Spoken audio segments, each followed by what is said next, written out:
मी अमरज्योती खेडकर। आज आपण ताकाची कढी बघतोय। तर हे बघा, हे दह्याचं ताक केलेलं आहे आणि ह्या ताकामध्ये मी मीठ, थोडी साखर आणि आलं, मिरची, कोथिंबीर आणि थोडं जिरं असं वाटून लावलेलं आहे आणि ह्याला थोडंसं 1 टीस्पून डाळीचं पीठ लावलेलं आहे।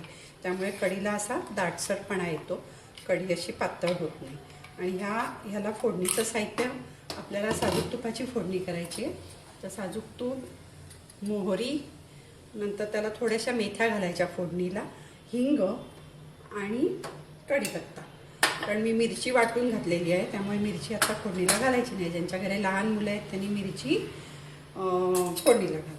आता मी हे तूप टाकते। तूप चांगलं तापलंय।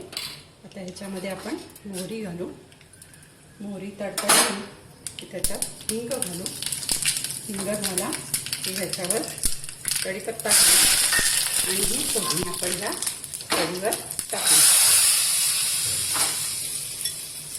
थोड्याशा मेथ्या पण टाकल्या आणि ही कढी आपण कढीवर फोडणी घातली।